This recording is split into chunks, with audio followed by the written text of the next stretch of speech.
This is a presentation of National Streaming Sports. Over 20 podcasters, 70 weekly shows, and a 3.4-star rating on Roku TV. The Big Football Show, every Sunday at 8 a.m. on Roku at 4 p.m.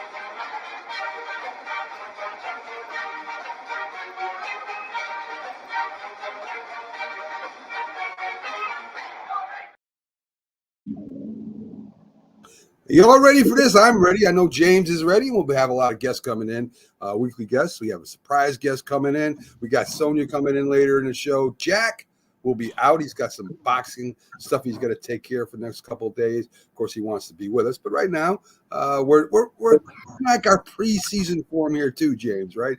I mean, we're not officially in regular season with the Big Football Show, but we're getting ready. We're getting our team set. We got our plan. I mean, we got the chalk board in the back. We have our strategy. We're ready to go here on the Big Football Show. First real show to actually have games that we can take a look at and look to as far as today goes. So real quick before we start, U.S. men's basketball, gold medal. Men's 4x400, gold medal. Women's 4x400, gold medal. USA soccer team, gold medal. There you go. Here's your Olympic update, and I'll get more to that on the Mac and Jack Sports Show tomorrow morning. But we're here to talk about football, James. Have you looked below? We got all the NFL games, the scores going by, the news. We got everything going on. Good morning, everyone. Glad to have you in. And we're going to go ahead and get to it right now, James. So we watched the I'm not going to count Friday games. We'll talk about the Friday games too, but I'm concentrating on Saturday right now. And the Jets beat Washington. One of the rookies there, the second pick, Jaden Daniels, plays pretty well. And, I want to start this by prefacing that this is preseason, folks. Let's not get too excited, all right? Let's not think our team's going to the Super Bowl. These rookie quarterbacks are going to be starting, and they're going to be throwing for 3,000 yards. And calm down. Calm down. It's preseason, all right? But we can look towards it, and we can maybe make some analyzations here. In fact, I'm going to bring in one of our best sports analysts on the network here, Keith Engel. He can get involved with it for us a little bit. Good morning, Keith. How you doing? Gentlemen. What's going on, Keith? I don't know about you, but I'm a little pumped. I mean, I'm not pumped like I am during the season, but I'm a little pumped. And we're going to get with Keith. Of course, he does our college updates and the little Patriots news. We got some Patriots news, believe it or not. And so we're going to talk a little bit about that. First, Keith, we're talking about the Jets beating Washington 20-17. Aaron Rodgers doesn't play.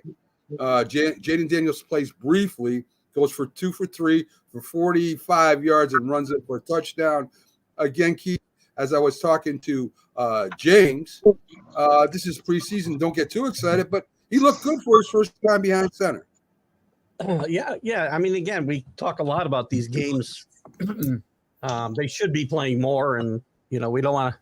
They do everything they can not to risk injuries, but these games matter in the fact that sometimes you can start to build a little bit of a winning culture, right? And it's important especially for teams that are not expected to do a lot already. And it's good for Washington and Daniels to get off to a good start. It's good for, I don't know, because I got a feeling you may not mention this. Williams got off to a pretty good start in Chicago yesterday as well. Keith, one thing at a time. Don't rush the format, please. All right. One thing I just want to make sure you didn't skip that subject. That's all. Preseason, Keith. Preseason. Calm down. You're the one asking the question. I'm going to ask anything. You're bringing up stuff out of order and everything. Good morning, Sonia. Keith comes in right away. Good morning. Keith comes in and crashes the show right off the rip. Keith. Jack's not here. Somebody's got to handle that part of the show.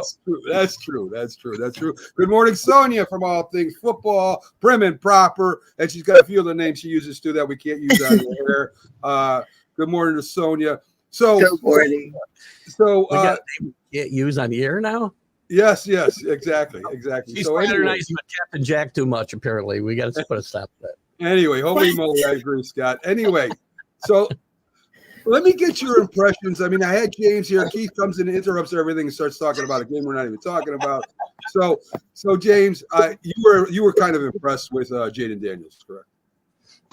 Well, I had the opportunity to watch him at LSU. I'm a huge fan of LSU, and I'm a fan of Jaden Daniels. So I counted with the step back. It was just like clockwork. 3 seconds. He looked off the safety and hit the receiver on the sideline for 42 yards right in the breadbasket, man. It was just perfect. It's indicative of what he did at LSU. They got him the Heisman. So I'm impressed and I'm encouraged for the Commanders. Now, I will like you said, I will temper. This is preseason, but you can see the things to come, man. The talent is there. So hopefully they just build around and make sure they have a good line, and he has the ability to scramble. He kind of reminds me. He looks like a better Lamar, but let's see. We'll temper that. Oh my God, we're comparing him to Lamar Jackson already. Here we go, Sonia. I mean, look. I mean, we plays for 3 plays, and we're comparing him to Lamar Jackson. What's going on? Again, I'll have to reference, that I watched him at LSU. He reminded me of him then too. So. I think so. First and foremost, technical difficulties are for real, y'all. I'm so sorry.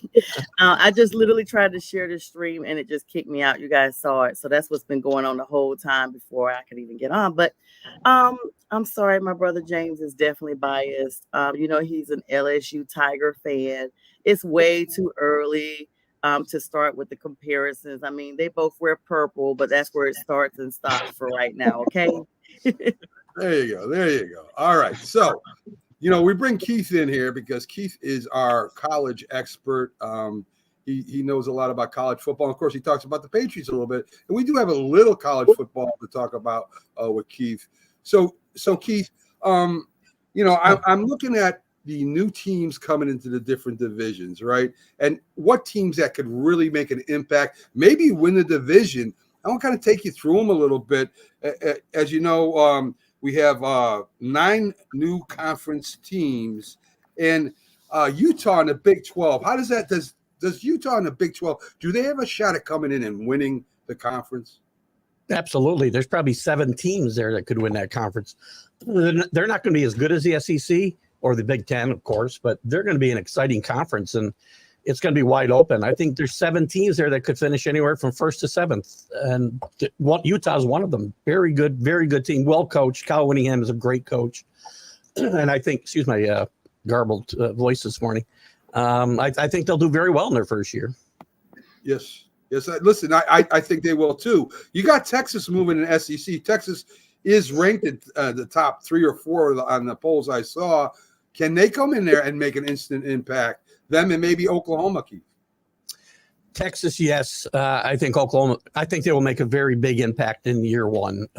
Again, you got to play the games, right? Which is all without playing the games or see them play. They got a very good Heisman Trophy candidate quarterback. They got to replace a very good running back. But Steve Scarsazian has done a great job of recruiting there and returning a bit of the luster to Texas. I think they will be very strong in the SEC this year. Oklahoma, I'm not so sure about. They lose Dylan Gabriel to Oregon. Coach Venable, he had a better year, much better year last year. It wasn't a bad year. They lost to Kansas, but much better than year 1 where he was 6-7. There's a little heat on Brent Venable, I think, going into his first year in the SEC. So I think Oklahoma may struggle a little bit, especially certainly more than Texas. So we got Arizona going into the Big 12. Keith, Arizona State. Sometimes they have really good programs, sometimes not so good. What do you think about Arizona's chances in the Big 10 this year? Arizona, if they hadn't lost their coach, Jed Finch, former quarterback coach at the Patriots, I'll throw in there, who had turned this program around, and they were playing great football. They're playing as good football as anybody at the end of last season. But he's off to Washington, and he took a lot of his players and his coaches with them. So, well, I think Arizona will still be competitive. I don't think they're going to reach the heights they reached last year. Okay. All right. We got Southern Cal in the Big Ten. Southern Cal, how strong of a team will they have this year, Keith? I think Southern Cal is going to struggle. I think 6-6 could be good for USC this year. They're going to struggle. Lincoln Riley, there's a couple of big name Big Ten coaches under a microscope this year, and Lincoln Riley at USC and Ryan Day at Ohio State. I think Ryan Day is going to do a whole lot better than Lincoln Riley in year one here. Okay, and I got one final one for you, Keith. SMU going to the ACC. SMU has some unbelievable teams in the past. Are they that strong this year? They've had some really good teams, as you said, going way back in time before they got the death penalty. But even more recently, they've started to play some decent football. I think they'll be very competitive. I don't think they'll win the ACC, but I think they'll be very competitive for sure. All right. Okay. So that's all I wanted to get in the way of college today. But I did want to talk to you about some Patriots news. The Patriots seem to beat a team that wears blue and, well, anyway, that's preseason. I wasn't going to bring it up, Sonia. The Patriots are the Patriots, of course, they're in a rebuild year. We talked a little bit about it, Keith, about, Drake May. Drake May really didn't impress me that much, and it wasn't because of what he threw. He threw a screen pass and he hit somebody over the middle. I mean, it was okay. But I didn't like his body language like I like Milton's. Milton seemed fired up. He seemed ready to play. He seemed like he was more excited than Drake May was out there. It was like, they talked to Drake May after the game. He's like, yeah, I get in the reps. And he seems kind of really laid back. And he seemed that way in the huddle too. I mean, I know he knows that he's probably not playing this year. Who knows? I mean, if Brissett gets hurt, maybe he gets forced in there. But Milton looked real good, Keith. Well, first to Drake May, I'm not going to get excited. He played a minute 22 in the game, and I'm not going to get too excited or down about what he did or didn't do. I would like to see better body language out of all players. And I think this was the plan. They want to bring him along slowly. He'll play more as we go along. Milton's been the best quarterback in camp. He's not going to start. There's zero chance he's going to start. But he's right now been the best quarterback in camp. Off of that game, you got to remember when he played too. He looked very good, but the guys he was playing against probably are not going. Scott's a big Patriot fan, obviously. Clearly, the guys that Bill was playing against are going to be delivering beer, next week or 3 weeks. Oh Lord! So anyway, they beat the Panthers. Sonia, I'll let you have your say after I finish up with Keith with the Patriots news here. Juju Schuster, he gets let go by the Patriots after signing a $25 million a year contract last year for him. I mean, he really wasn't that good last year, Keith. He was okay. I mean, he made some catches, but he sure wasn't what you paid for. And letting him go was good or bad, Keith? Well, it's good. He should have been gone before camp even opened, in my mind. This is probably the last really bad move of the Bill Belichick regime, because it's not just what he did. It's what Jacoby Myers was doing in L.A. as well, because Jacoby Myers is the guy they let go for about $1 million, over about $1 million. And he had a really good year in with the Raiders last year. And he was a very good player with the Patriots. Good guy, moves the chains, even scores some touchdowns now. He went about 5 years without scoring a touchdown, but now he even scores some touchdowns. So Juju is not going to make this team, and they might as well get rid of him sooner than later. Last thing I got for you, Ayuk seems to have turned down a $32 million per year contract with the Patriots because of the quarterback situation. I don't know what Ayuk thinks.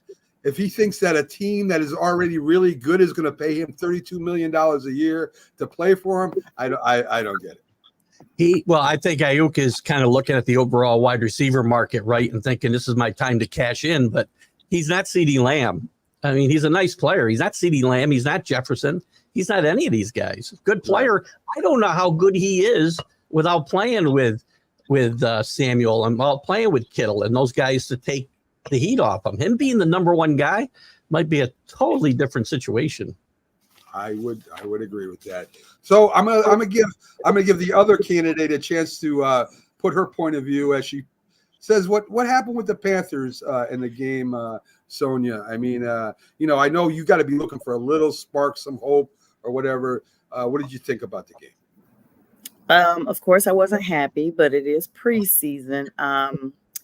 Sorry, we are starting out this way, especially with Keith. But at least Keith is a calm fan. I don't have to worry about him being, antagonistic. Panthers fell Wait a 3-7. Wait a while. Wait a while. Okay, well, let me get it over with now before just the preseason, first debut of the rookies. A lot of rookies on this roster coming into the new season. 3-17, so Panthers barely got on the board.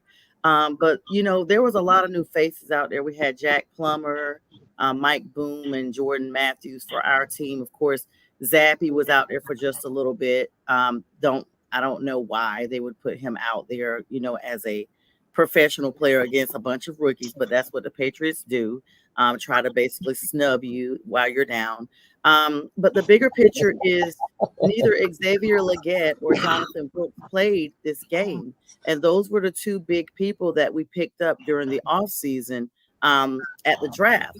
Jonathan Brooks, unfortunately, torn ACL, may be missing quite a few weeks, hopefully not the entire season.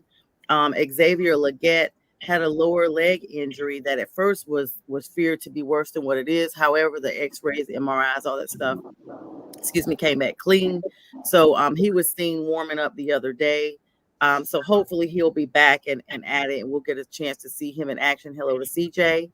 And to be clear, the Panthers had not only a snafu with the Patriots. By the way, there was a lot of attendance in that lower level at Gillette Stadium for a preseason game. A lot of Foxes at Foxborough on a work night, especially.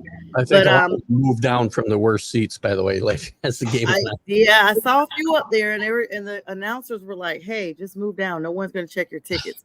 But the Panthers had a little snafu getting back to Charlotte.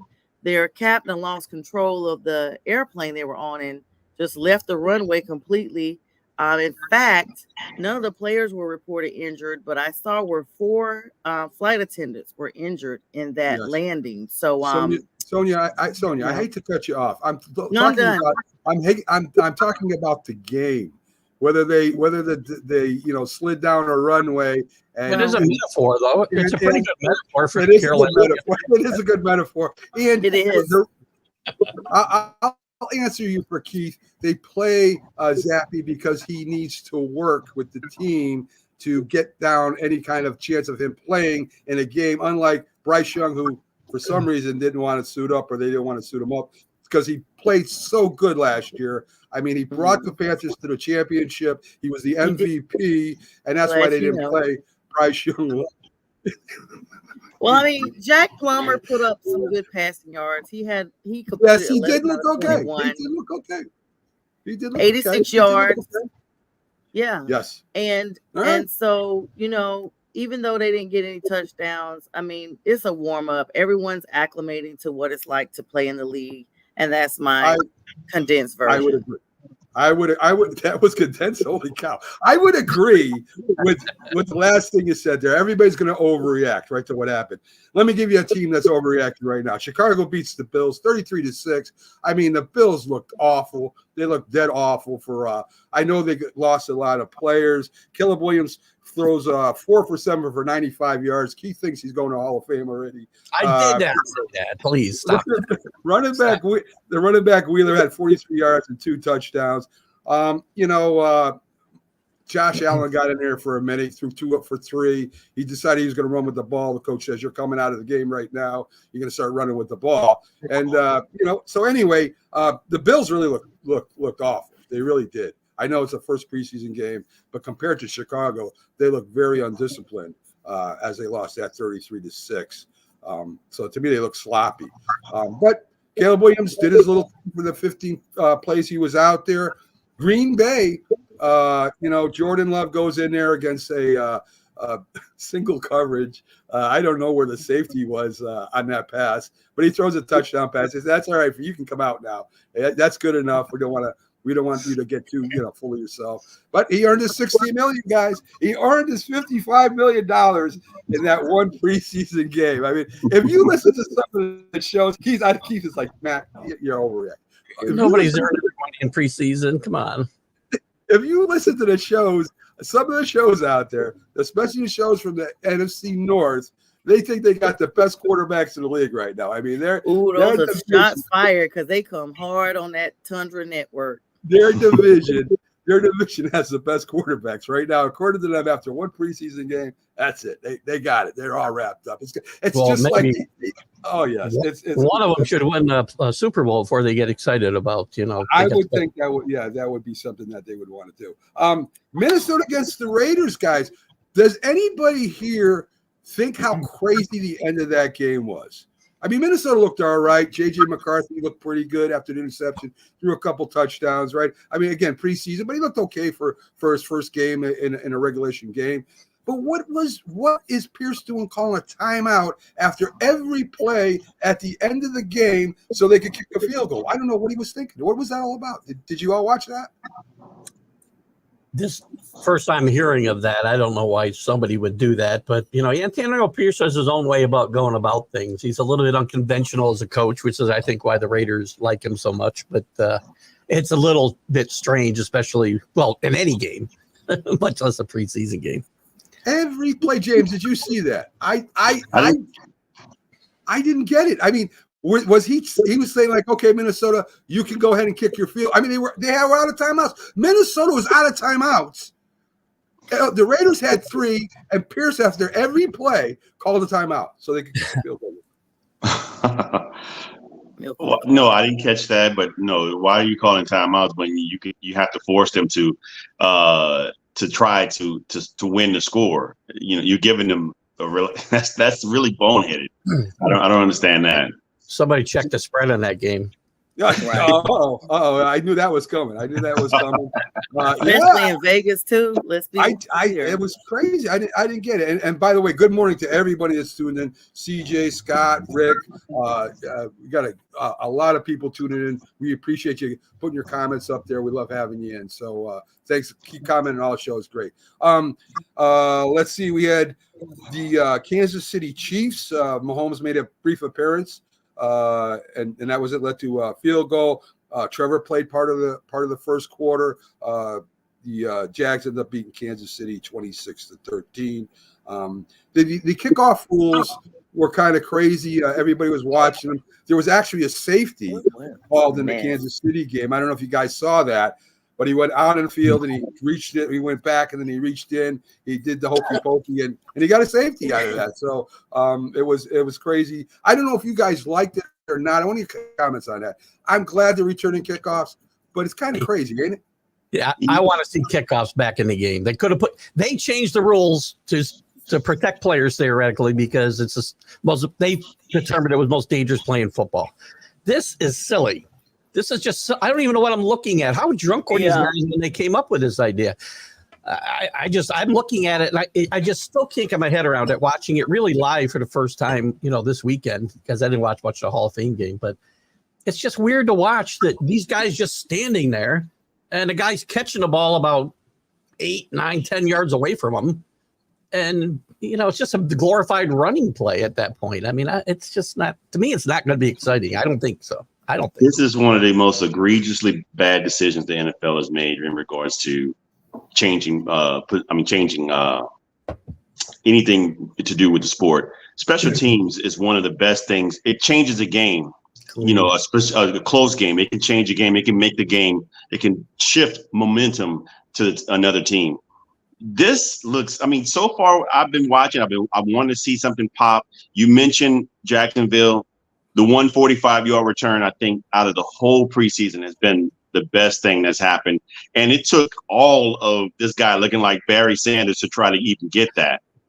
There's nothing I've seen that anybody could do to even break through, because it's like a cluster just right there. There's no way. Like back in the day, you had the wedge, you had everything. You had opportunities to get space and get out to break open for a touchdown or try to. This was terrible. Yeah, I thought it was me that was confused. I feel like it's nullifying the position of the punter, the return, like all that whole special teams. It's almost like in that scenario, you're removing the job totally from them. And so at that point, now you have to find other places for these players to play. other positions because they're not really playing the position they're hired to play.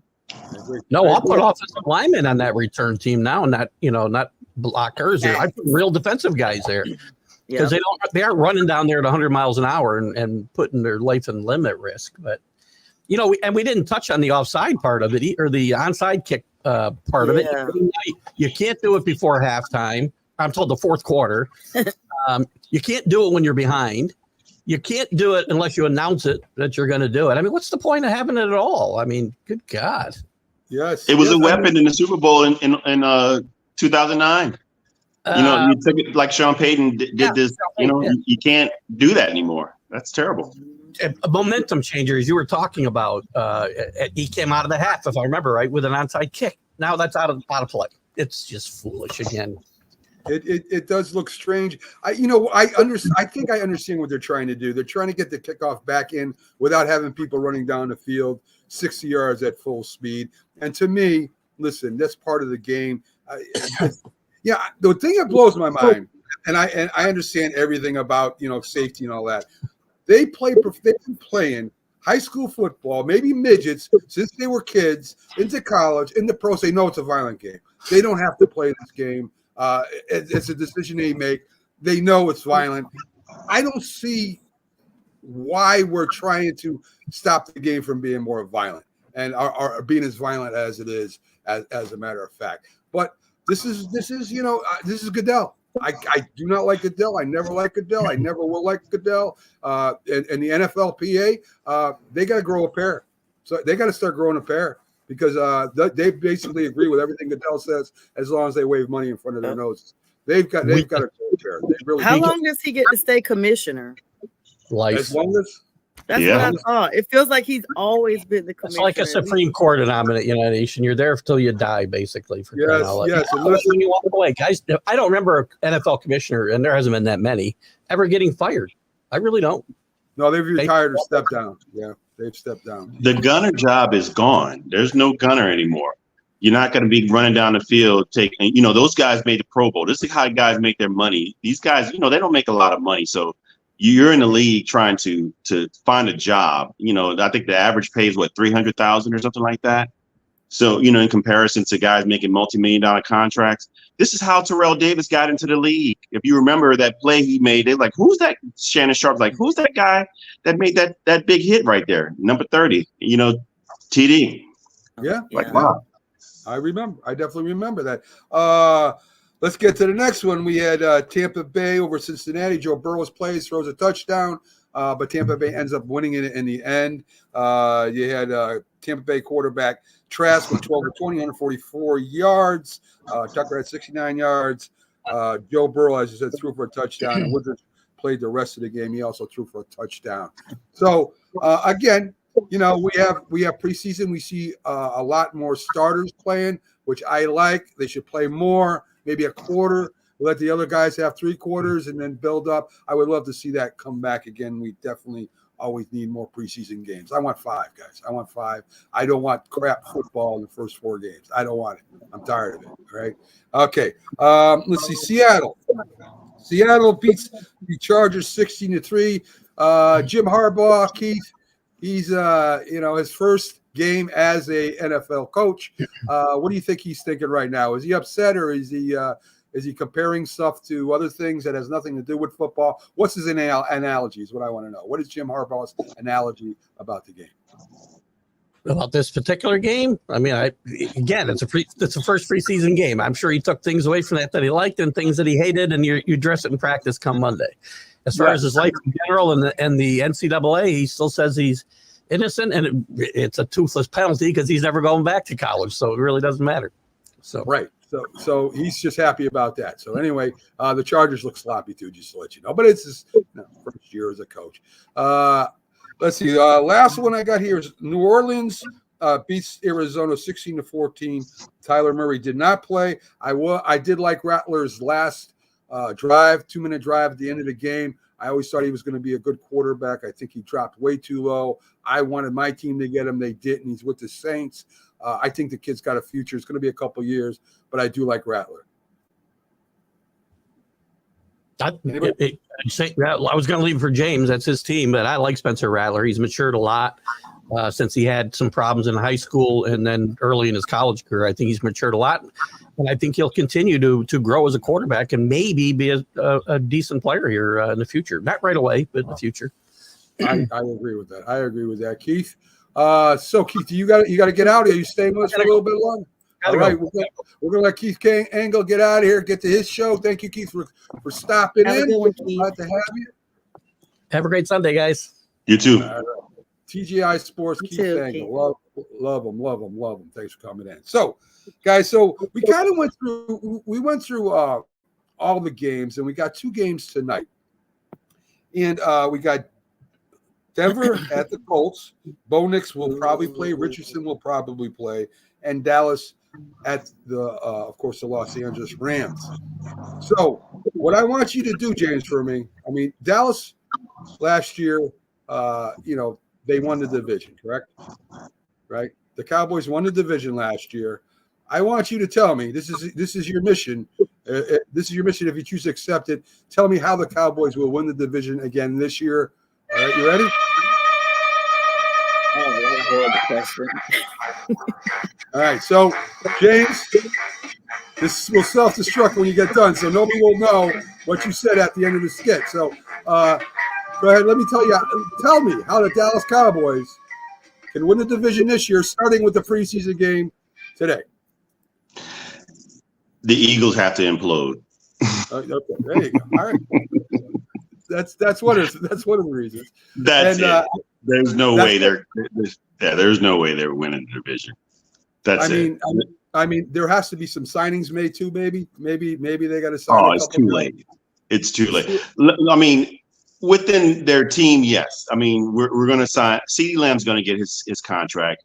Dak can play out the contract that he currently has, and you have Micah Parsons still on his rookie deal.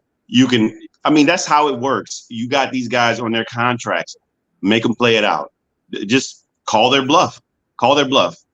Dak Prescott, is he a $60 million quarterback? I don't think so. I think they've got a huge return on their investment on a 4th round quarterback that I think has reached his ceiling. And what you see is what you get. Right. I think he's a very good quarterback. I just don't think he's the quarterback that's going to take them to heights that they're looking at their glory days with Troy Aikman and the triplets. But I think he's where he's at. And I think they have an opportunity to win 12 games again. But you may have to look at also at the coaching. Why aren't these guys getting to the, far in the postseason? You got to look at Mike McCarthy as well. Let me ask you, Sonia, right? We say Dak has reached his ceiling, that Dak had a great regular season last year. But you look at his team, and do you think the Dallas Cowboys are anywhere close to the San Francisco 49ers in talent-wise or in team? Absolutely not. And I'm saying that in an unbiased format. Not only from a player standpoint on the field with their stats, but from a discipline standpoint. We saw a lot of stuff go on with Dallas behind the scenes with beef between players, which is not unnormal. But when you start getting non-players, family members, girlfriends, significant others, mamas, daddies, and stuff like that going to social media over, oh, this person didn't pass my son the ball, or oh, he doesn't deserve this. That is an absolute mess. And even though people are saying, okay, it's just social media, everyone has disagreements, that stuff spills over into the locker room. Like, there's no way that I'm not, as a player, gonna have my family all over the place like that, where it's not contained and it's making the locker room toxic. We look at the situation right now. Why is CeeDee Lamb not signed at this point? CeeDee Lamb's mama got involved a few months ago with a back and forth about Dak Prescott not doing what he was supposed to do for the team. All of that is not going unknown. We as audience members, as fans, are just sitting there seeing it like, oh, okay, it's probably minor. But is it really that minor that now we're in the preseason and he is still not signed? We don't know. But Dallas is definitely not the talent, not the professional players. They are not the face, the prestige of the team in so many ways that San Francisco is. Like they said, Brock Purdy was Mr. Irrelevant. Well, he showed them he definitely is relevant now. Well, so leading to my next question then for both of you, if Dak was on the 49ers, would the 49ers had a better chance at winning the Super Bowl? I think they may have, only because that Dak has really put up solid numbers. He's grown.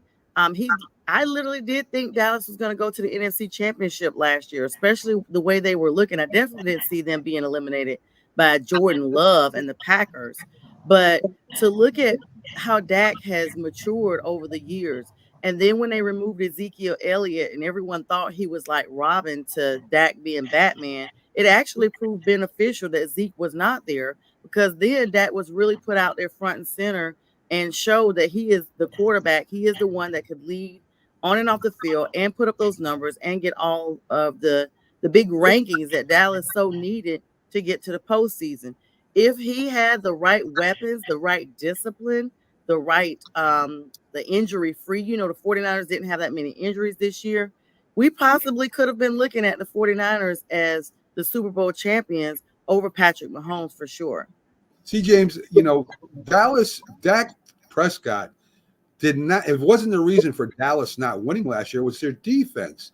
So Quinn ends up leaving, going to be with the Commanders. They bring in Zimmerman, right? An old school coach, Minnesota Vikings defensive coordinator, worked under Bill Parcells. They're bringing in some guy to bring in, Sonia said, discipline. This guy's old school. You're not going to be telling people you're out of breath in the fourth quarter of the playoffs. You're not going to say that, because you're not going to be. He's going to make sure of that. So wasn't it the Dallas defense that let him down last year? It wasn't the Dallas offense. The Dallas offense played fine. I would say as part of it, yes. I would say, yeah. And the off-field antics. I mean, Micah Parsons he's focusing more on his social media stuff, and not fully engaged into the sport itself. I mean, I know these guys love football, but at the same time, social media, they're all building their brand to this type of thing.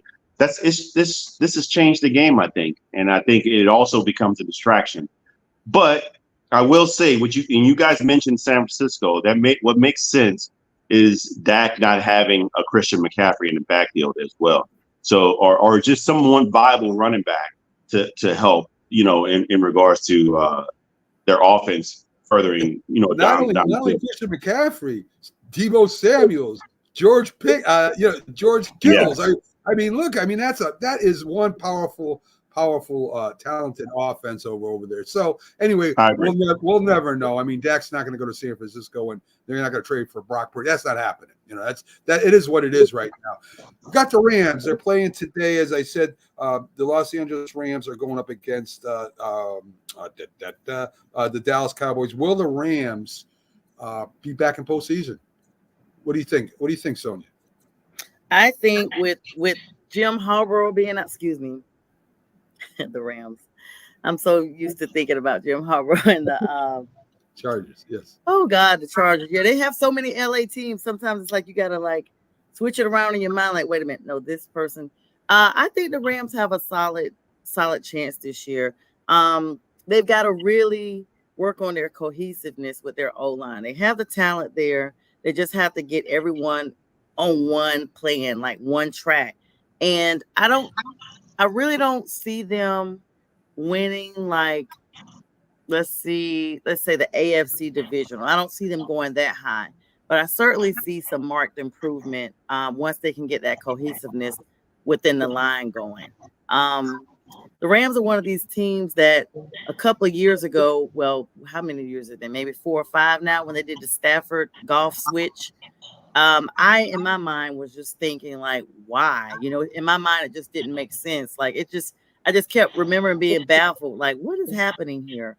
And now, once we saw the Lions and their postseason run, we finally see the why. It took a little bit of time, but clearly they were heads behind the scenes. Sean McVay being one that knew what it would take. Sean's going to have to show and prove this year, though. It's been a little bit of time since we've seen the Rams. They've lost Aaron, the guy, he's Mr. Donald.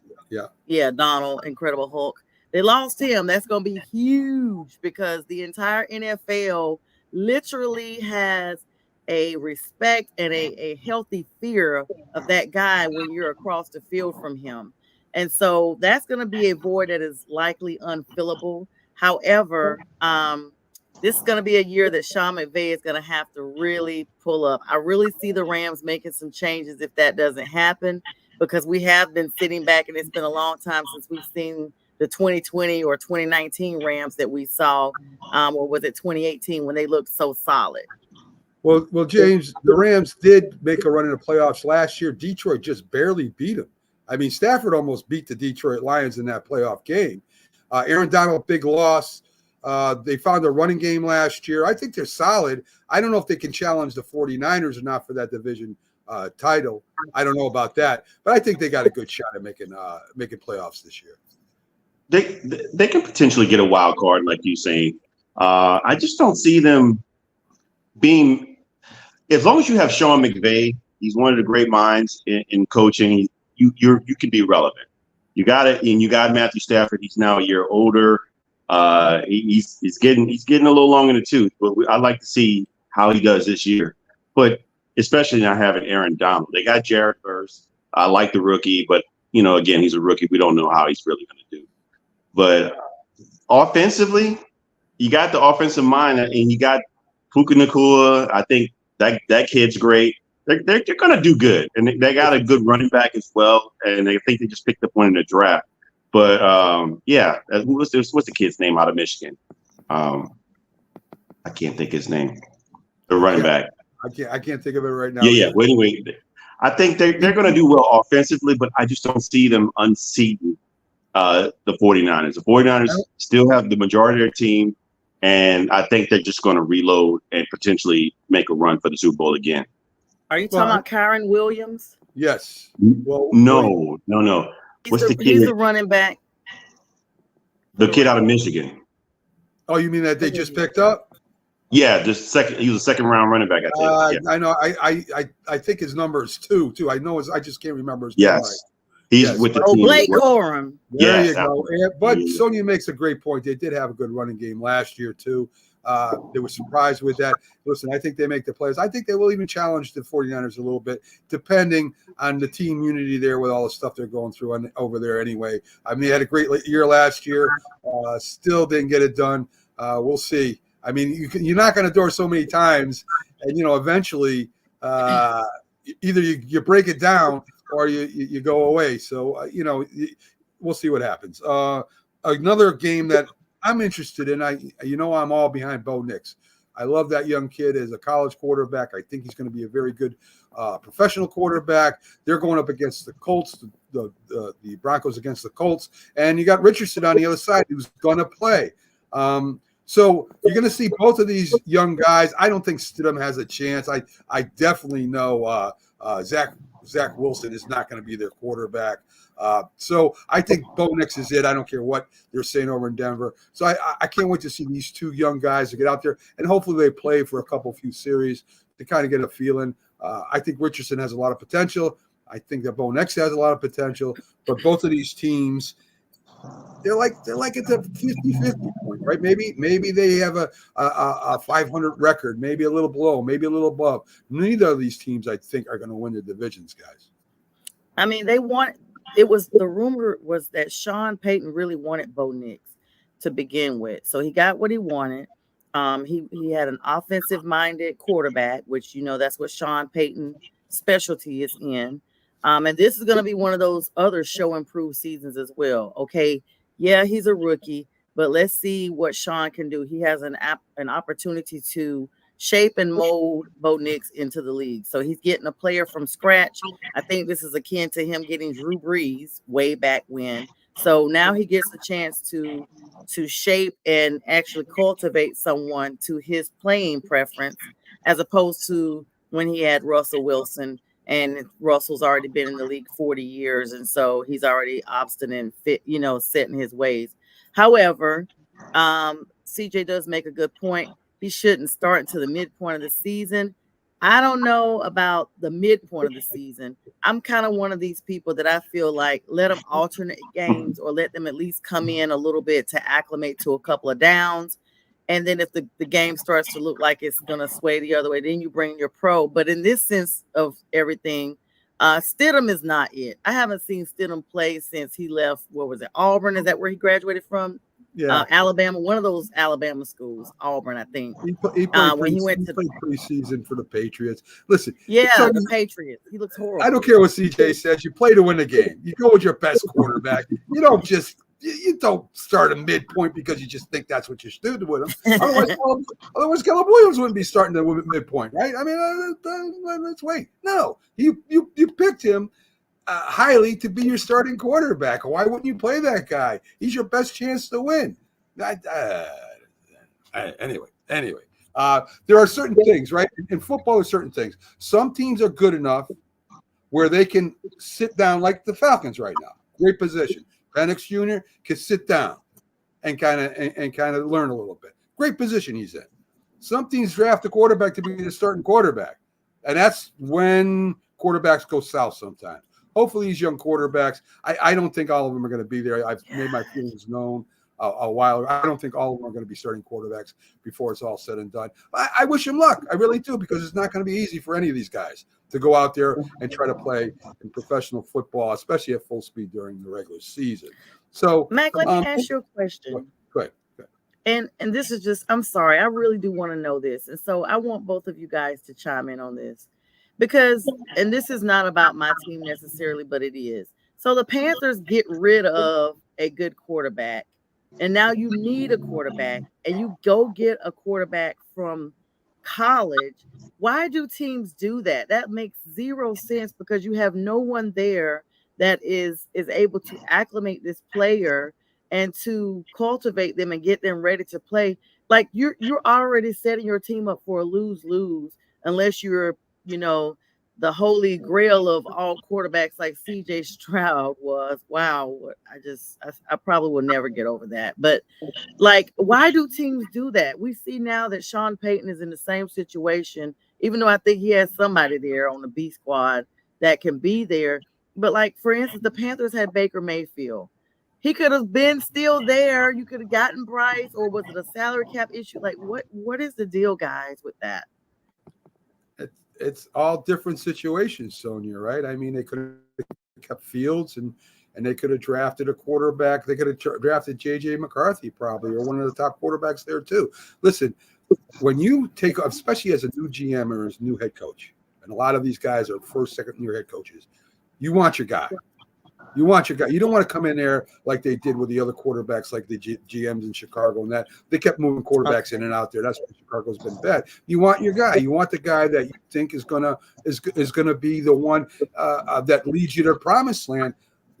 I mean, Russell Wilson. Soon as Sean, I'm gonna tell you all a secret. As soon as Sean Payton got there, I knew Russell Wilson was gone. There's no doubt in my mind. Oh yeah. He didn't want Russell Wilson. Oh yeah. He didn't want Russell Wilson. Even if Russell Wilson was better than what he wasn't going to keep Russell Wilson. Russell Wilson ain't his type of quarterback. He's not. Mm-hmm. And these guys go and get there, and the worst teams get the best draft picks, as it's always been, and these quarterbacks end up going to bad teams, and it's a shame that the teams don't stick with them, right? Peyton Manning threw more interceptions in his first year as a rookie than any quarterback in NFL history. Right? We know that. But the coach there said, I don't care. I don't care. He's going to play all year. And guess what? He's playing again next year. But that doesn't happen all the time, right? All of the fans get all crazy. Oh, my God. Would you look? If, God forbid, Caleb Williams gets out to a 0-8 team start, a 0-7, they're going to be going crazy in Chicago. What do we do? Yeah. They will. But it'll hush him up, that's for sure. The coach has got to stay with his guy. He's got to stay with his guy. He's got to support his guy no matter how bad he plays, or else that guy's going south. And we've seen a lot of first-round draft quarterbacks end up going south, right? And that's what happens. The expectations are way here for these guys. Yeah. Right? This is the savior of the team. And if they don't live up to it, it's done. So anyway, enough of that rant. Let's talk a little bit. I watched a good series before Commander National. Maybe I'll save that. There was a top 10 list and I teased this a little bit on Saturday or Friday. I'm trying to remember when I teased it. Wednesday night. That was it. Wednesday night.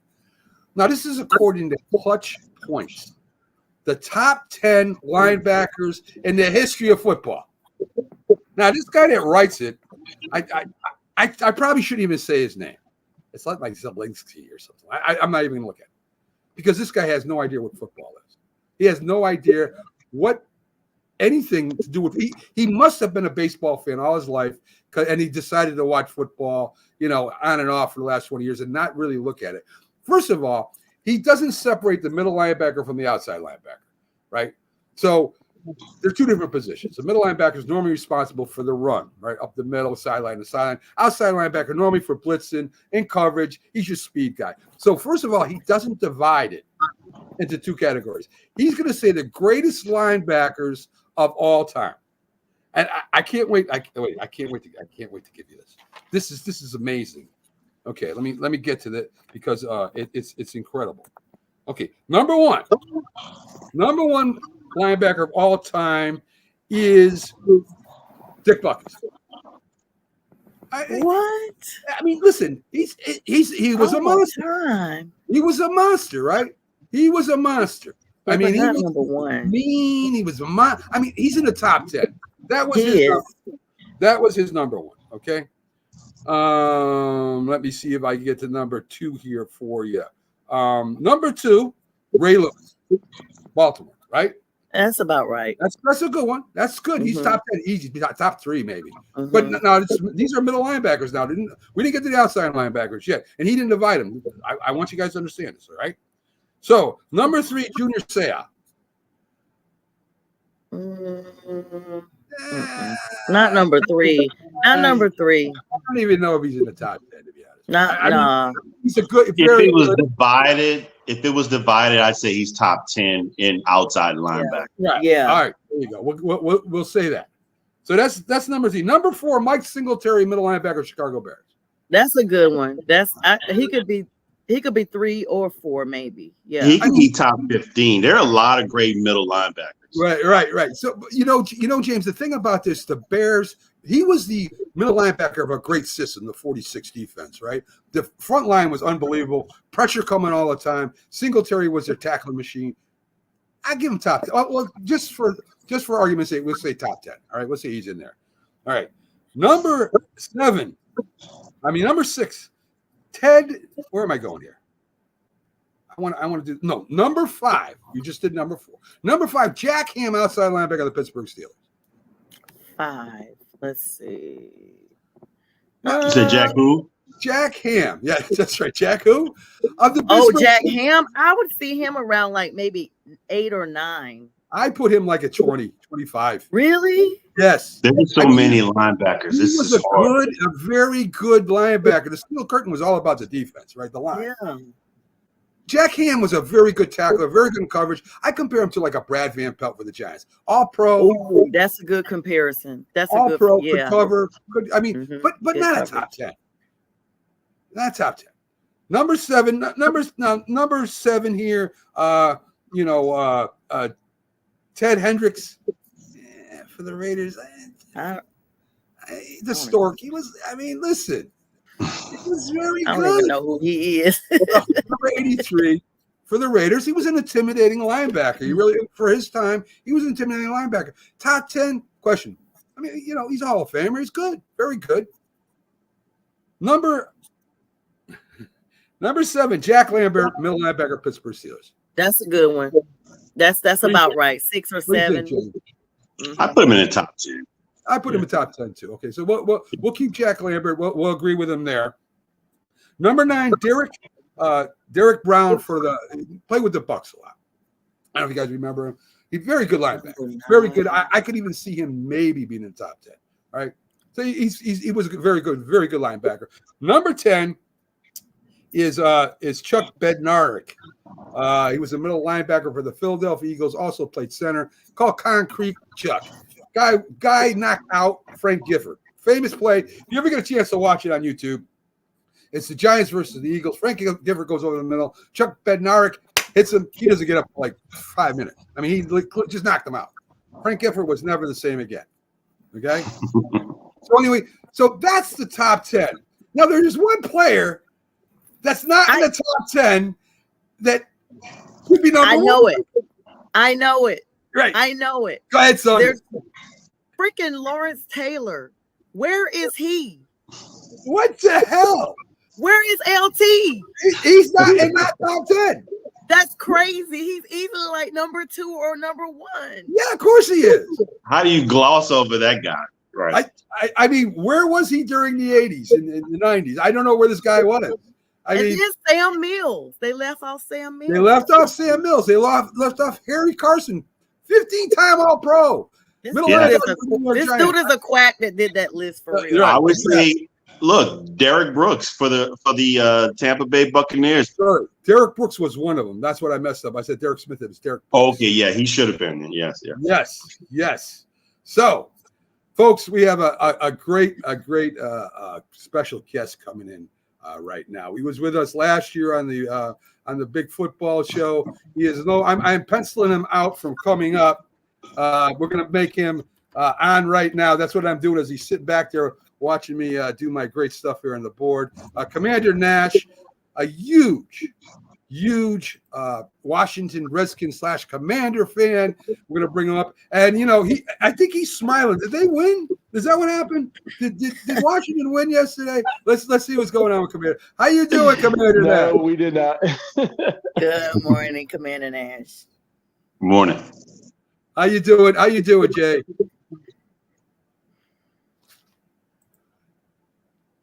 Jay, can you hear us? I think he froze with that smile.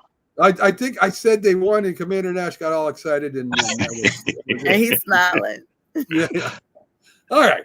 So, Commander Nash, if you can hear me, maybe go out and come back in again, and we'll get you up. Unless you can hear us, unless that's just maybe it's a picture. I'm thinking that could be a picture, and that he's not really even there. That's the only smile you will see of the season from a Commanders fan. I mean, it's as bright as it gets too. All right. Let me shot. I'm gonna try to remove him. Okay, yeah, he's gonna be back in again. Okay, because I do want to talk to him about the Commanders because new head coach, new quarterback. A Dallas defensive coach. Here he comes back, and let's see if we got it working out. All right. Can you hear us, Jay? Yes. Good morning. Good morning. Commander Nash, of course, you had your first game yesterday. Jaden Daniels looked, he threw for three times and he ran for a touchdown. He looked okay, right? I mean, he looks like he's possibly going to be a decent quarterback. We don't know for sure in the regular season, right? I mean, you're not too excited about it, are you, Commander Nash? I was at the draft in Detroit. I was very excited that we got Daniels. I was really looking forward to it. I didn't want Williams. I wanted Daniels. Yesterday, he had to rush a touchdown through some passes. He struggled in OTAs versus the Jets and, joint training, but he's a rookie, and I understand. We don't have our offensive line starters. They're in and out. Our 2 tackles is out and our guard was out. But I really wanted to see them play Mariota more than what they did since he's going to be the backup. And everybody knows in Washington, we play 2 or 3 quarterbacks a season. Okay, so you wanted to see Mariota. That's one of my first questions.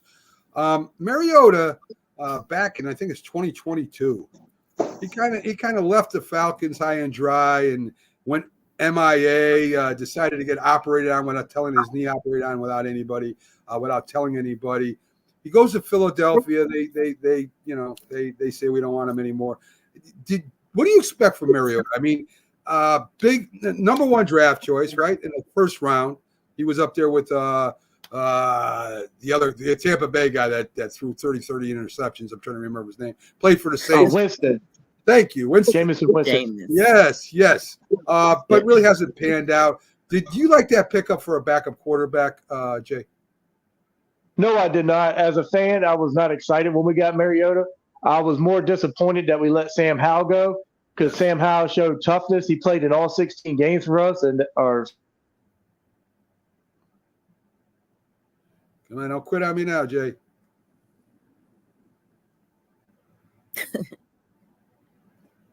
Those technical Hey. difficulties are something Yes, serious. yes. Live is always not the best. Let's see if you can hear me, Jay.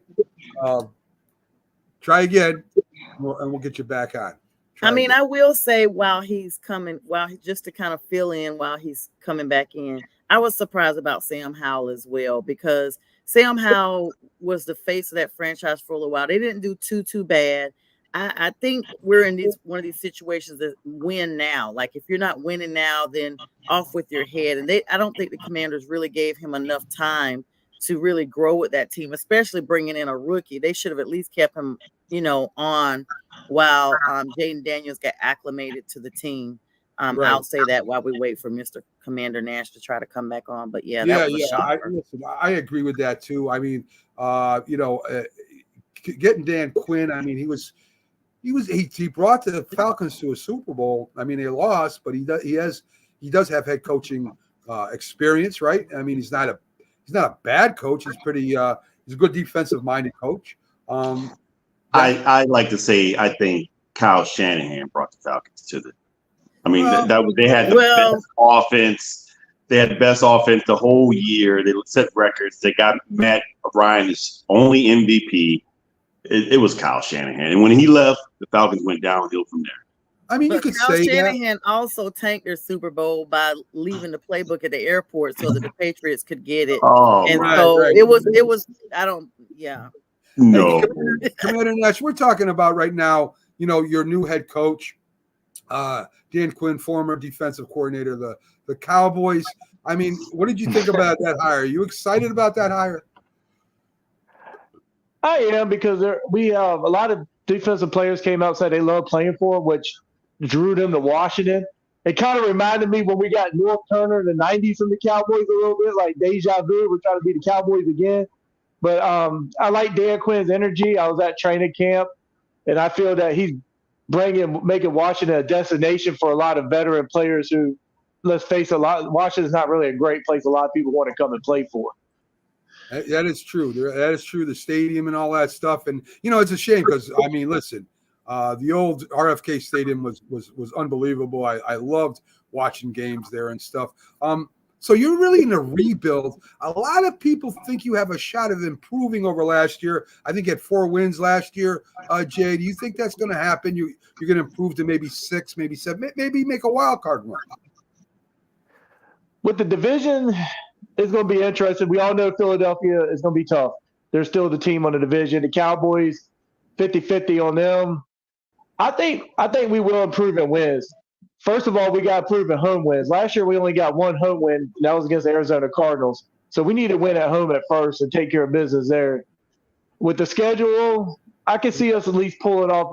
I'm hoping at least 7.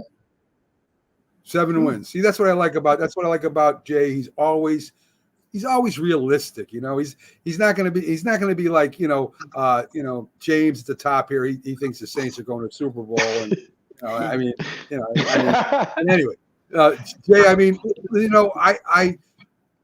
it's tough for a starting quarterback to make a rookie quarterback to make his oats to really come in the first year and do something. CJ Stroud is really that's not the example. That's the exception to the rule, right? So you're gonna have growing pains there. What do you think about your defense this year? As far as with pressure on the quarterback, stopping the running game. What are your thoughts on that? I still feel our defensive line is great. We still got Allen and Payne. We got Abada. Our linebacker core is still iffy. They're letting Jamison Davis move from linebacker to edge rusher, so he's going to play more of a hybrid role. I'm so excited with Bobby Wagner. I know he's a seasoned veteran, but we need leadership at the linebacker position, so I'm looking forward to him playing. We lost Kendall Fuller. He went to Miami, and we lost Cam Curl, which went to the Rams. So our secondary is what worries the most because Forbes is still young. We drafted him when he was in Kansas City. He's showing signs of being a high pick, but he's also showing signs of being a rookie as getting burnt on the deep vertical routes. We need to address the quarterback position. And I believe we're good at safety. When Forbes comes back healthy, I think our safeties are good. It's the cornerback position I'm going to be worried about this season with the receivers we got in our division. I mean, you look at the NFC East, right? The Eagles on paper look like they're the easy choice. They had problems in the locker room last year. It may carry over. It may not with the new coordinators. We'll find that out. Dallas's defense kind of fell apart at the end of the season. Maybe that's one of the reasons why Quinn left. Maybe there was a problem there between him and the head coach. I don't know. But they the defense kind of ran out of steam. So that sets up for the Commanders and the Giants, right? I mean, there has not been an NFC East winning team to win the division in every year, right? It's always been a different team. Can the Commanders sneak up? Can the Giants sneak up and maybe fool a bunch of people? Long shot, Jay. I know I'm a Giant fan. I'm realistic. I'm thinking 7 wins too. I think if we make 7 wins, I'm happy. But who knows? I mean, what do you think can happen here? Well, like you said, nobody's won our division back to back, and I think since 2012. So there's always been a new winner. So I really do believe somebody in our division is going to take it again this year, somebody new. I don't think it's going to be Philadelphia, which, like you said, on paper, everybody believes Philadelphia is going to do it. But I think somebody's going to be a sleeper and somebody's going to come in and take the division. Now, I know the Giants, they give us a hard time. Y'all do. Y'all beat us twice last year. We can't beat y'all for some reason. I don't know what it is. As long as we beat the Cowboys, I'll be happy. As long as we beat Dallas. That's what everybody says. That's what everybody says, Commander Nash. Listen, yes, I agree, Jay. The schedule is going to be tough. We got to play the NFC North, right? I mean, the AFC North. That's a black and blue division. I mean, that's going to be some tough wins there. Of course, we got to play each other. And then we got the NFC South, which is not scrub. I mean, it's not a scrub division. They got some really decent teams out there. They got some physical teams out there. So, I mean, it's not an easy division that we're going to be working with this year, Jay. Oh, no, I'm looking forward. Actually, I'm really looking forward to the Carolina Panthers when they come to Washington because we're going to be retiring Darryl Green's number. So that's going to be a great game. I hope to see a lot of Washington fans come out and support, Darryl Green. Redskin fans, we come all out for that day. No, it's not going to be easy. We all know Kirk Cousins went to Atlanta. He played for us. He said he would have came back to Washington, but I'm glad we moved on from him. And North, no, man, with Derrick Henry in Baltimore, and they're right around the corner, and then the Steelers and the Bengals. We do play the Bengals on a Monday night. I got that as a loss. I don't think we're nowhere near ready to compete with the Bengals. And you can't rule out the Browns either. No, you can't. I mean, it depends on that all depends on Watson again, whether they're going to be whether they're going to be a powerhouse or not. But it's just they're just a physical division. There's no doubt about that. They're like we were at one time. We were a very physical division way back when we had our defenses that were ruling. Way back when. Way back. 100% like right. The 60s. 80s. Oh, wow. I know. I'm just kidding.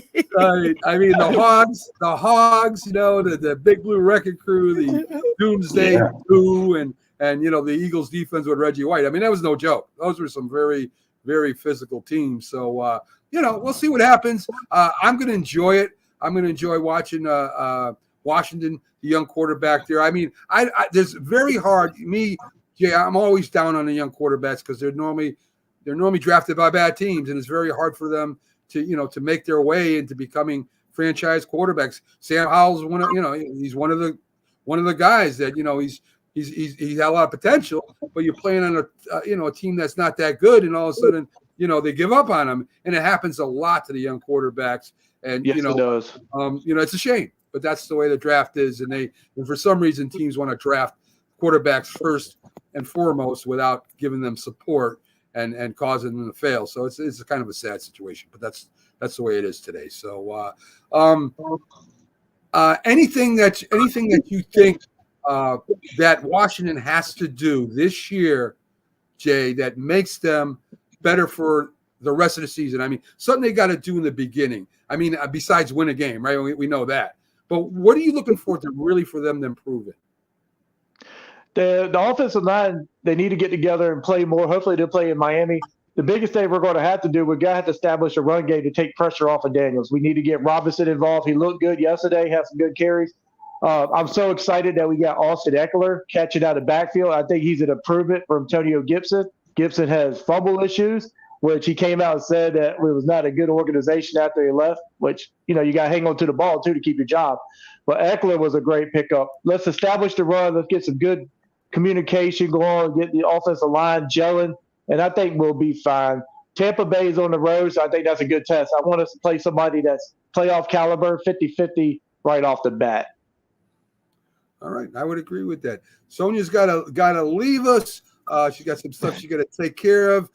We'll say goodbye to Sonia. Great job this morning, Sonia. Stay with us, Jay. I got a couple more questions for you. Thanks, guys. Have a great Sunday. See you guys soon. See you soon. Great Sunday. Yeah. Yes. Jay, in the rebuilding process, right? In the rebuilding process, you're not only, you got new coaches, you got a new quarterback. That means you got a new scheme. That means you got a new strategy. I mean, Dan Quinn's kind of, I think, an old school guy. I think you're right. I think he's going to want to run the ball more than just throw the ball with Jaden Daniels, and that's smart to me. The offensive line with the Redskins is what made you guys what you were, right? I mean, the Hogs of the past, John Riggins. George Rogers was in there. You had a few running backs that ran behind that big offensive line, and that was your identity, right? The Giants had an identity; they were a defensive strength. I mean, this is what I think is wrong with our two teams, Jay. I'm going to bring my team in with your team right now, right? We really don't have an identity anymore, right? I mean, what? I mean, as a coach or as a fan, what do you expect from your team? I mean, you could go out and get all the great wide receivers you want, or these first-round draft tight ends. What is your identity? What are you playing for? What makes you fit that fan base, that town? And we don't have that anymore, Jay. Our identity changed when we left Washington, D.C., when we went to Landover, Maryland, to FedEx Field. We have lost a lot. FedEx Field, a lot of people don't know that is in Maryland. We're not even in Washington. So I think the biggest thing that we can do to get our identity back is not on the field. It's actually getting they're in the process of getting the RFK site turned over. So it's going through Congress, it's making its way through the channels. Bring the team back to Washington. That's the biggest thing you could do to start with the identity process. What do you think the new owners will do with that? Do you think that they will eventually do that, Jay, or you think you're where you're at? I know right now they're putting $75 million plus in FedEx Field, so I know we're going to be there. The lease runs out in 2027. But with Harris being a Washington Redskins fan and several other owners, knowing the importance of the fan base, how it was in the 80s and the 90s, I really do believe we'll go back to Washington, D.C. All right. Well, we'll see what happens. Jay, I want to thank you for coming in. We'll have you again in this year when we play a regular season game. I mean, I'll probably call you in after the Washington Giant game because I already count that as a victory. I don't know why, but for some reason, Daniel Jones could have a broken leg and a bad right arm and still throw for 300 yards against you guys. I don't know what it is. I wish we played you guys like 16 games. I swear to God. I'm giving you a hard time. Good luck, Jay. Good luck. Glad you came in, man. We'll have you on again when the season starts. So I really appreciate it, Jay. You have a great day, my friend. Y'all have a good one, and I'll keep out the Saints headed to the Super Bowl this year. All right. Don't be surprised. No, I'm just kidding. Oh, you never know. Anything can happen. Anything can. All right, Jay. Have a good one. The Commander Nash, folks, super fan for the Washington Commanders. Have a good one, buddy. All right. I love having that guy on. He's a riot. Real quick break, and we'll be back on the other side. We got to tell you a couple things about our Roku channel.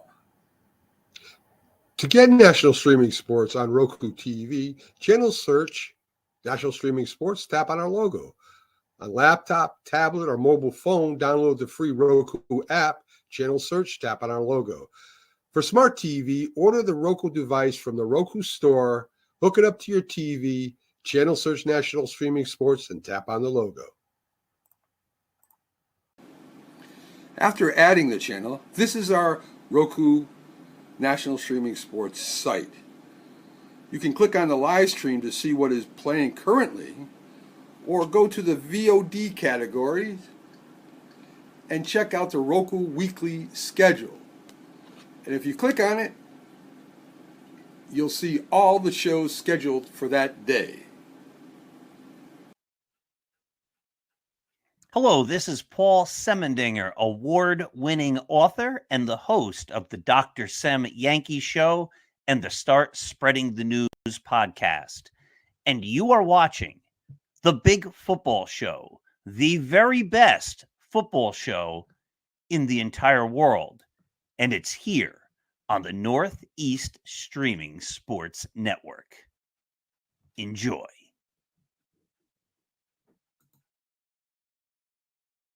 heard him, James, in the entire world. There's entire not world.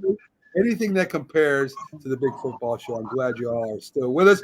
Now, we're going to talk a little bit about, James, I know it's a little late, but I just watched the Netflix series Quarterback, the documentary back from 2022. 3 quarterbacks in different phases of the career, different places, right? You had Patrick Mahomes, young, hot quarterback, just won a Super Bowl, went to the championship.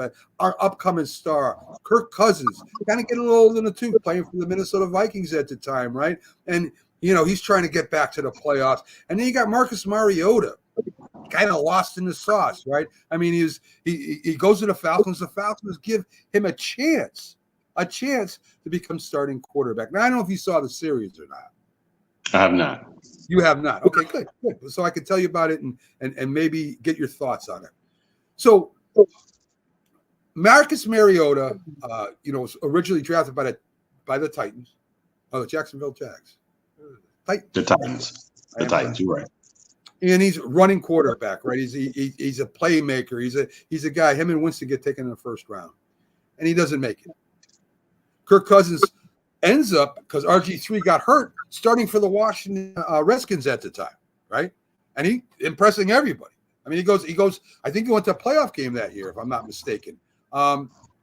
Unbelievable. He takes the starting role over from RG3, who got hurt, right? And RG3 tried to come back and didn't work. And then you got Patrick Mahomes, this guy who waited a year behind Alex Smith, and people really didn't know how good he was going to be as a pro. And all of a sudden, this guy turns into a budding superstar. So what's really interesting about it, James, is quarterbacks in 3 different positions and places in their life, right? And that makes, that's better than having 3 Super Bowl winners on there, right? That would be pretty boring, right? This kind of tells you. So the best thing about these documentaries, and I know you've watched documentaries like this, is the personal life of these players, right? Yes. Okay, well, you can add more than just yes. I mean, you could talk a little bit more. Help me out here. What I'm saying is that we really don't think of them as human beings, right? We see them on the field. There are athletes, there are players, but we really don't think about off field too much, do we? No, you when you watch the game, your focus is on what makes you excited about the game, and it's just the play of the game. You're not really focused on what these guys are doing off the field and how their lives are going. I mean, being that they're human beings, I don't think you look at them, because you look at them almost with like an awe of superhuman, because they can do things that most people can't do. So, but the human aspect off the field, these guys might have all kinds of things going on, and you don't realize the stress that being competitive, being the best of the best, to be able to day in, day out, week in, week out, to be someone like Patrick Mahomes, to have, I can't even understand the immense pressure, what it means to be someone who's who's the pressure's on him to win another Super Bowl because he's doing it. Right. Or someone like Mariota, who hasn't panned out to be what he was projected to be. Exactly. So it looks at you, takes you behind the scenes, the personal life, what it takes to get in shape, what kind of relationship you got to have with your wife and your kids, and how you split this up, not only during the season, but off season too, because you got to get in shape, right? And Patrick Mahomes' workout was unbelievable. It's nothing like I've ever seen. I played football. I've worked out. I've done, I've helped players get in shape in training rooms and stuff like that, lower level, but I did. But his workout was about using his back to strengthen his back and his hips. And it was all, because of how way he throws. His personal trainer, which they all have, kind of developed this plan just for him because of the way he throws, sidearm, twists his back. So he's having him do this in the gym. I've never seen anything like it. It blew my mind, right? The other 2 quarterbacks are just kind of, they're doing their workouts. But Patrick Mahomes is very driven. And if you watch, and I encourage everybody to watch this, if you watch the series, there's 3 different types of people, not only different 3 places in life in their NFL career, but 3 different types of people. You got Patrick Mahomes, who's going to play. I don't care if he's going to die. The guy high sprained leg, ankle. He's going out. He's going to hop on one leg to play. Kirk Cousins is kind of old, man. I mean, he's old in the tooth. He gets hurt. Man, you can hear he's on the sideline. He's hurting. I mean, I don't want to take nothing away from the guy. They kill, right? But he's not driven like that. And then you got Mariota, who's kind of like, hey, I'm along for the ride. And Mariota, as a Falcon, I'm sure you know this, in 2022, the Falcons started off fast. They were like 4-1, 4-2. It looked like the Falcons were going to do something. So, three different case scenarios, James. Now, it goes into a bye week.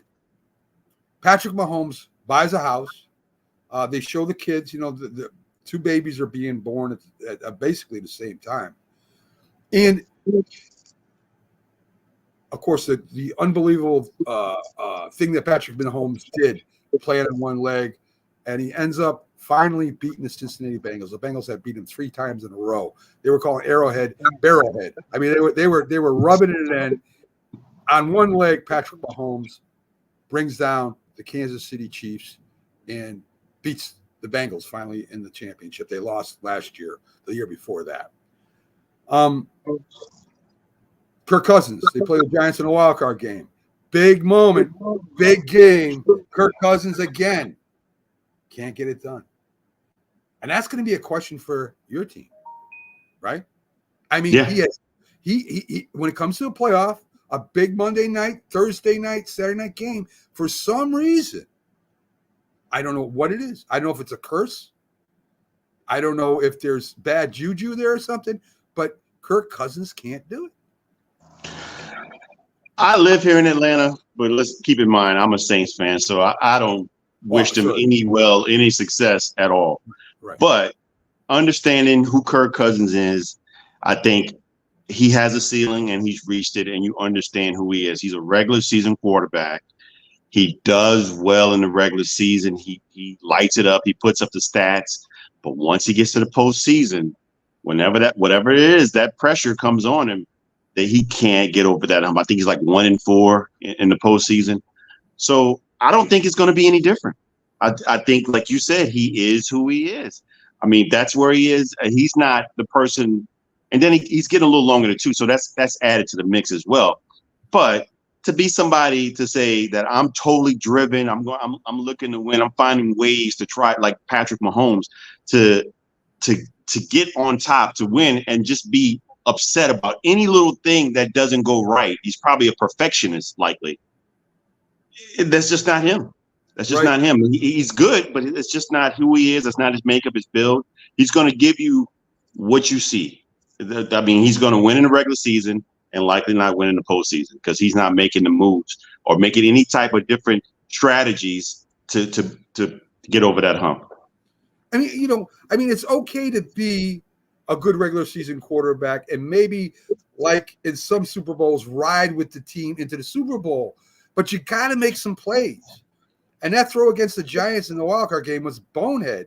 They threw it. They needed a first down. He threw it for like 3 yards. They needed like 15. He threw a quick out. The Giants stopped him. Game over. It was a bonehead play. It made no sense. And that's what I'm talking about, coming up big and big, right? You got to get that first down marker. Now, I don't know what you're thinking. That was just a terrible play.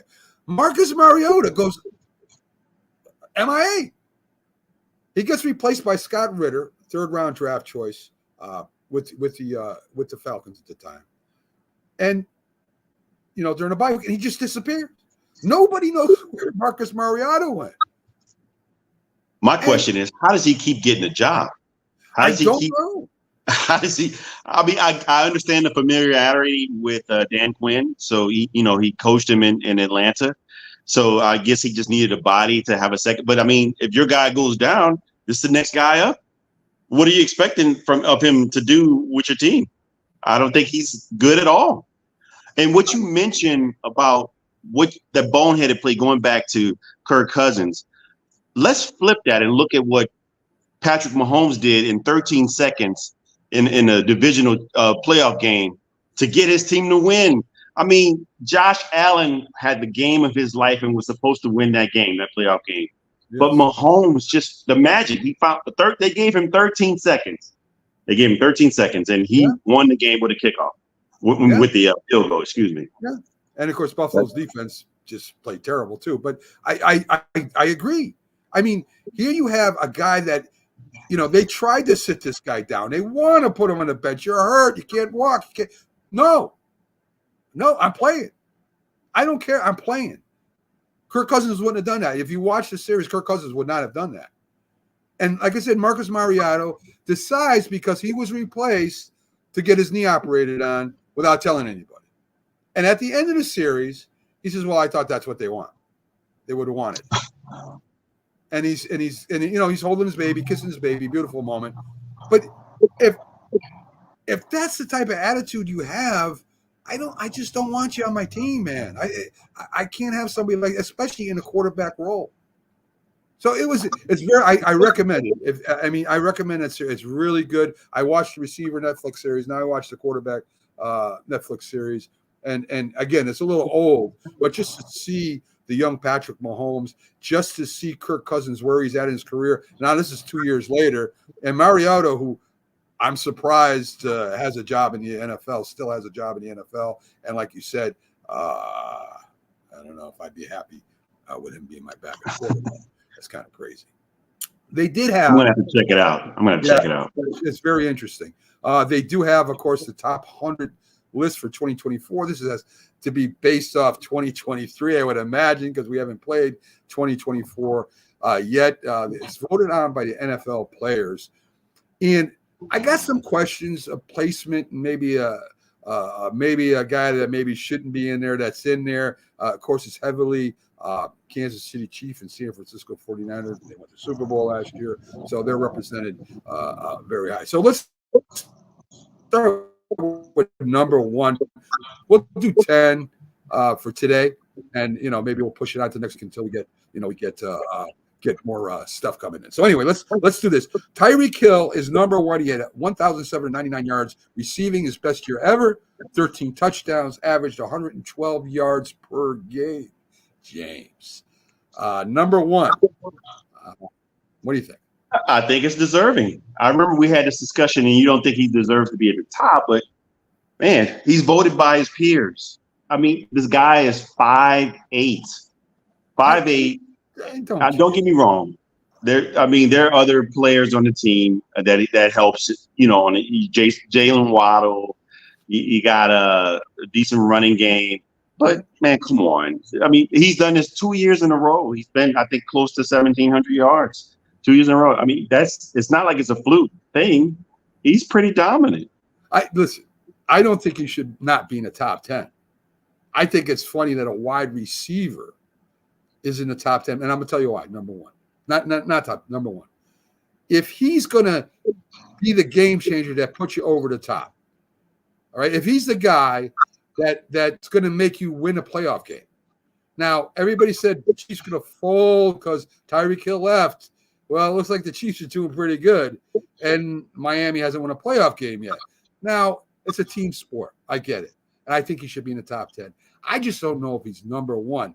Remember, we got a Madden culture here. I mean, we've got a video game culture here. I mean, we're not going to be talking about too many linebackers or running backs or centers, right? They're not going to be in the top 10, right? You're going to have basically wide receivers and quarterbacks and edge rushers. That's what pretty much makes up the top 10. So anyway, I will give in James. I say, okay, we'll go with you. He is number one. Okay, I give it. Okay. All right, we'll do that. Number two, Lamar Jackson. Lamar Jackson, he throws for 2,678 yards, 24 TDs, 7 interceptions, 821 yards rushing for the year. In the playoffs, 3 touchdowns, 3 interceptions. Yeah, he had a lackluster playoff. I mean, you can't deny that. It's what it is. But I think we're talking about regular season. They're voting on what they did in the regular season. No, they're voting on 2024. They're not voting on last year. They're using that as a basis, right? So I think using the basis for what they're going to be this year. I think you could use the playoffs then, right? I would imagine. I don't know. Okay, let's just say we use the playoffs. Pat Mahomes, I know we're gonna go to him soon. I don't know. He did get MVP. He just didn't do well in the playoffs. There's no getting around that. But I guess you could, because of regular season, you could go 2 or 3 switching the 2 players there. I mean, it's splitting hairs for regular season. I mean, because that's still hard to do. I mean, this is his second MVP in his career, and he played pretty dominant. And their team, weren't they the top team in AFC? Who? The Ravens? Baltimore, yeah. No, Ravens. Did they play at home? Did they play the playoff games? I think they played at home. Yeah. All right. So And but they lost in the AFC Championship. So same question with Jackson as compared to Kirk Cousins. Smaller sample size, big game. Jackson doesn't get it done. Is that going to be a problem in the future? Potentially, yes. I mean, so far, what the facts show is that you haven't given me anything good. I mean, this is the furthest they've gotten to the AFC Championship. But I mean, we can all say, I mean, because it may look bad because you may have a Michael Jordan going up against a Barkley, going up against another player. I mean, I'm not saying that he's bad. I mean, he obviously got a second MVP, but Mahomes might be the Jordan that's in everybody's way. Could be. It could be. Yeah. You could be right. All right. So let's go to number 3. We have Christian McCaffrey, 1,459 yards rushing, 14 rushing touchdowns, 564 yards receiving, 7 receiving touchdowns. And at number 3, to me, this guy could be number 1 because he does it all. It's fair. I can see that. It can shift. I mean, he's at his size and the position that he plays. Don't get me wrong. He had an awesome offense, but so did Tyreek Hill. So yeah, and he bounced back. He had I wasn't expecting him to bounce back like this. I mean, considering the injury-riddled career he had in the beginning, he looked great, and he could easily be in the top 2. I mean, and that's for a running back too, right? Because the running back position, as everybody knows, has been kind of, it's not a big deal anymore. Right. It's not a big deal anymore, which we know it is. If you're the right kind of running back, it definitely is, right? I mean, come on. This guy is, and he's a little guy, but a heck of an athlete. Right. Right. I mean, he's the kind of guy that can run up the middle and he can make his move, cut outside. He's got great hands. So, I don't know, James. I think if I was to vote, and maybe if this was 10 years ago, maybe he would be number 1. How's that? Is that fair? It's very fair. He's a dual threat. You're not only getting the guy that's running, but you're also getting a guy that's an excellent receiver out of the backfield. So he's a matchup nightmare for linebackers and safety. So yes, and he just and that's what gives people, like Brandon Ayuk, opportunities to get the numbers that he's getting, because people got to look out and watch out for the guy in the backfield coming out of the backfield. So again, we have the number 3, who is Christian McCaffrey, which I think is a very good. That's a great choice, I think. Number 4, Patrick Mahomes. Patrick Mahomes kind of had a down year last year. A lot of problems with the receivers, the offensive line. He was kind of he was under duress the whole year. He still won the Super Bowl and they did win the game, but he was under duress a lot of that year. He still threw for more yards than Jackson did, but Jackson, of course, big with the run. Mahomes, bad year for interceptions to touchdowns, 27 touchdowns, 14 interceptions. But I think with the type of team he had last year, James, it might be one of his best seasons, to be honest with you. I mean, the best wide receivers was a rookie, Rashee Rice, and there was not many weapons to throw to. And also, he had Kelsey, but still, I mean, you had Kadarius Toney with his boneheaded play, just not very inconsistent at the wide receiver position. So he didn't really have a lot of talent on the outside, but he made use of what he had. I mean, I think him and Andy Reid put their minds together and his talented arm, he did with the best with what he could, and he could potentially have been in the top 3 as well. I mean, he got 4, but I think he could have been in the top 3. And if you watched any, I guess your wide receiver got hurt. One of the wide receivers, the Chiefs got this year, got hurt shoulder. I think he'll be all right.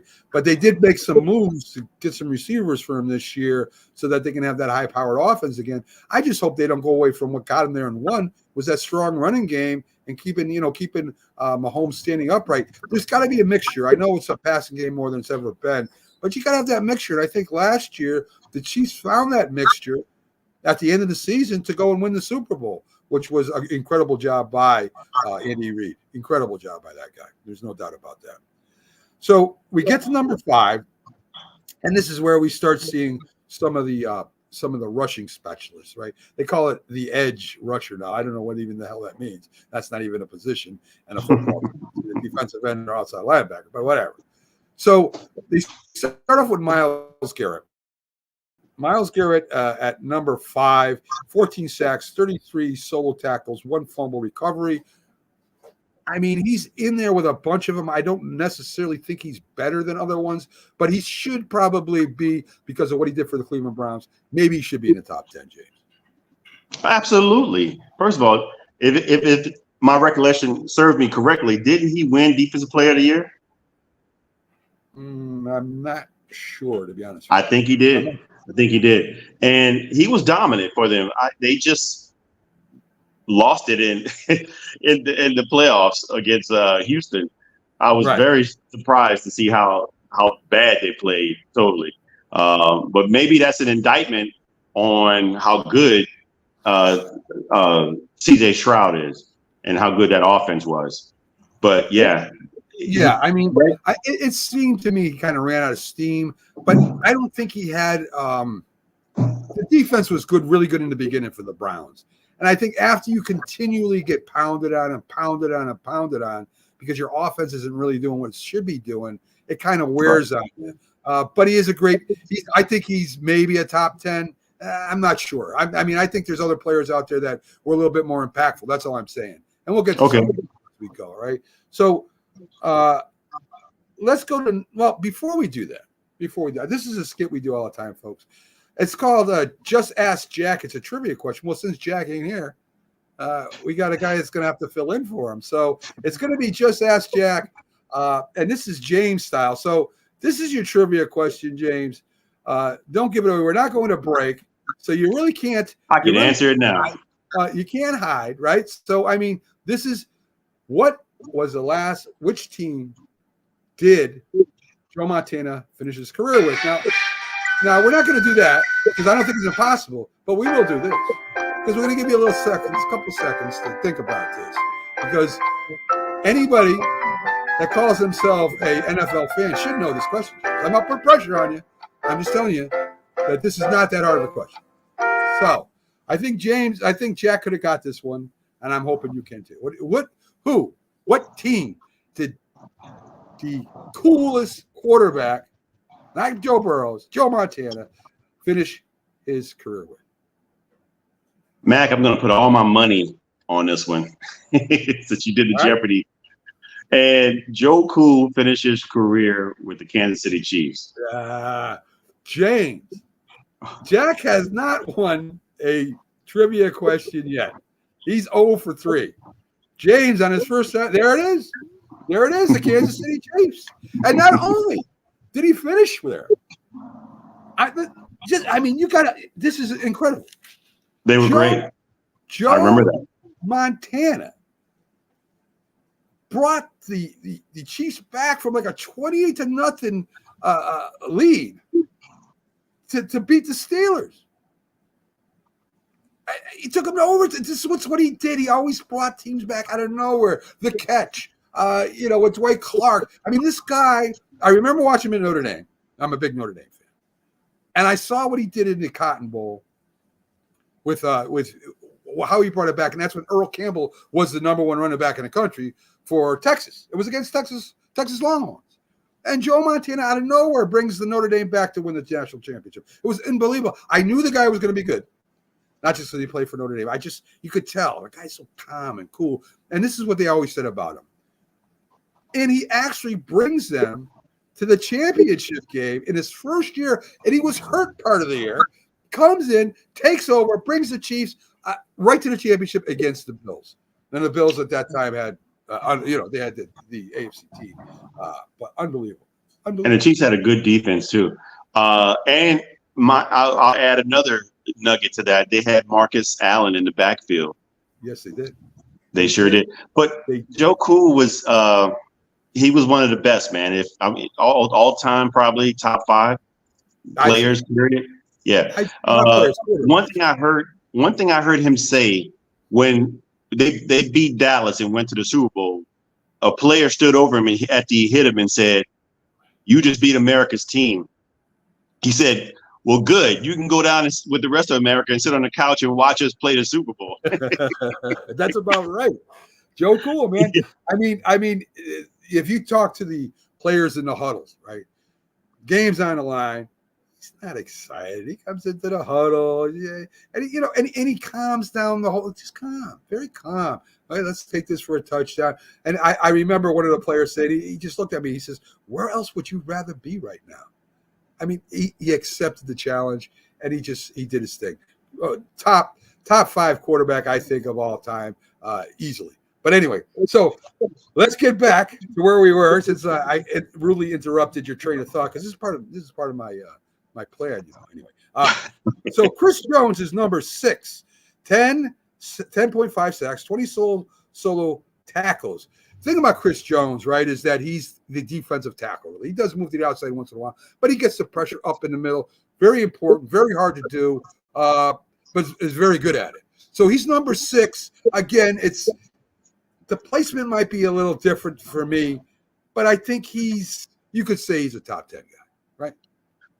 You could say he's arguably 1-2 most valuable player on his team. I mean, him and Mahomes, 1A, 1B, because both on each side did what they needed to do to help gather them a third Super Bowl win.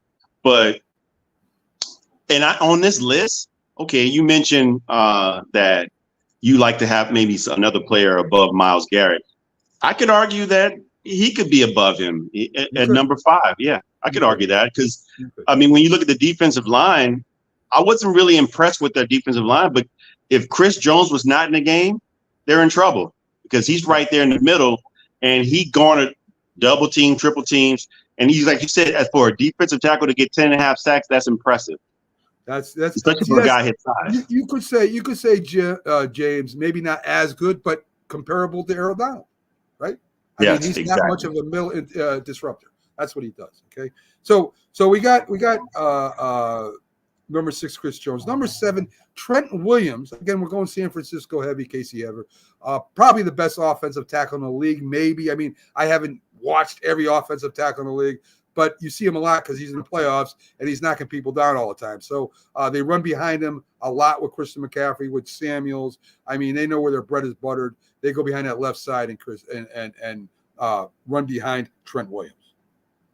He's a true blindside. I wasn't when he first got drafted. It was years ago. I wasn't too keen on him. I was like, "Who is this guy, man?" But especially going to Washington. But he's had some serious longevity, man. I mean, being at a premium level as a left tackle, and it hadn't stopped. I'm impressed with how long he's played and how long he's played at a great level. That's more so where he's at. And being in this top 10 like that, I'm not mad at that number. I probably wouldn't put him any higher than that. I'm not either. And James, a lot of coaches will like what Jim Harbaugh did with Alt. A lot of head coaches believe in getting him offensive linemen. And that's how they built their teams way back when, right? The Hogs we talked about, Dallas's offense. I mean, their lines, they dominated the game with their offensive lines. And that's what happens. You normally get a better I don't want to say prize, but a better ending with an offensive lineman. He'll be there for you for 10, 12 years normally. I mean, some get hurt, but normally that's a great draft pick, right? Where a running back, a receiver could get hurt and see you later, and they may have 5, 6 good years. An offensive lineman like a Jackie Slater or a Nate Newt. Joe Thomas. There you go, right? These guys last, and they're all pros for 15, 18 years because, it's just a different type of position. And once they get going and they come into their prime, it's just a good safe bet. So I'm glad an offensive lineman got in the top 10. I'm telling you, I don't care who it is, as long I do not disagree that Trent Williams should be in the top 10. I don't disagree with that at all. I'm with you, Mac. He's a very impressive player for this long. Now, here's where I have a little problem. TJ Watt goes down to number 8. All right. TJ Watt had 19 sacks, 48 solo tackles, 3 fumble recoveries, and he's behind Myles Garrett, and he's behind, of course, Chris Jones. TJ Watt makes the Steelers the Steelers. I mean, that defense revolves around. This guy is unbelievable. I think TJ Watt should have been higher. I think he should be above Myles Garrett and above Chris Jones. And that's one of my problems with the top 10. I think he deserves to be in the top 5. That's my opinion. You said 19 sacks? Yeah, he had 19 sacks. He had more sacks than either one of those guys. Yeah, that's nothing to sneeze at. It's hard to. I mean, I'm surprised that he's that low. But given the other players that are in the top 10, man, I don't know. It's hard to really say. I don't know. I guess I don't have to look at this and see where these guys, what were they voting, and see how the 19 sacks. I don't care how you sneeze at. I don't know how impactful 19 sacks were for their game. Maybe, and it's not just sacks. Maybe it's the tackles. Maybe it's the batted down passes. I don't know. It's just that's a lot. It's really hard to argue that he should not be in the top 5. Yeah, I agree with you on that. And 3 fumble recoveries. I mean, he's making plays, right? I mean, this guy, to me, I think TJ Watt, if he stays healthy, can break the sack record for the year. He could break it. He hasn't yet, but I think he can. Number 9, Travis Kelce. Now, as he said, this is based off a lot of last year, but Travis Kelce's been in the league a lot. Last year he had a down year, James. During the regular season, he only caught 964 yards receiving, only 5 TDs. I think he was hurt part of the season, but of course in the playoffs he turns it on. Super Bowl he turns it on, does his thing. But I disagree. I mean, if we're going to say the best players, not just the best teams, George Kittle by far had a better year than Travis Kelce. I think the Lions tight end had a better. I can't remember his name. Had a better year by far. Right. I think they had a better year, and I think he got it because he was on a Super Bowl team and because of his reputation instead of what he actually did. And that was the problem I had with Travis Kelce making it. I mean, it used to be 900 yards was an all-pro season. Now I think the standard is probably a little higher because most of these guys, you're expecting a guy to have like 1,000 yards minimum.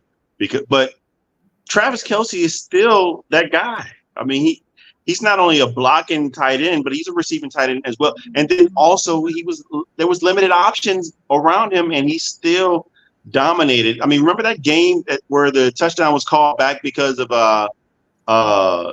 Kadarius Toney's boneheaded play? Yeah. Man, I mean, there was really not much to throw to, and he was still. At first, I didn't like it, man, but I'm like, this guy's pretty dominant as a tight end. But don't get me wrong, I understand what you mean by Kittle. Yes, Kittle is more of an all-around tight end that's good at everything. He's like a jack of all trades that's really good at all the things that he needs to do as a tight end. And we'll give you 1,000 yards receiving too. So I mean, Kelce's more a receiver than a tight end. He's not really a big. I mean, he will block, but he's not gonna stand back in the pocket and block as Kittle will for the quarterback. He doesn't do that. He's a receiver out of backfield. So is Kittle. I think Kittle's got better speed. And like I said, there's a lot of good quality tight ends. And I think this is about reputation. Now, I'm not putting Kelce away. Kelce is still one of the greatest tight ends in the game today, no doubt. Maybe one of the greatest of all time. I mean, you could argue that, right? But I mean, to say he's going to be number 9 in the top 10, I don't know. That's all I'm saying. That's all. Okay. Number 10, Max Crosby, 14.5 sacks, 55 solo tackles, defensive end for the Vegas Raiders. Again, like I said, James, right? Wide receivers, quarterbacks, edge rushers. That's really, I mean, besides Trent Williams, that's all you got in here, right? So Max Crosby, right. I mean, if He's a great defensive end. He's young. He's exciting. I mean, he's a foundation for the Raiders defense. Is he top 10? I think he's more unknown. I think Right. he came on the scene as of late. So I could consider him top 10. I mean, those numbers are nothing to sneeze at. And given that he's playing for the Raiders, I mean, to get that and still, because the other guy that's supposed to be highly touted that they drafted out of Texas Tech, he didn't do much.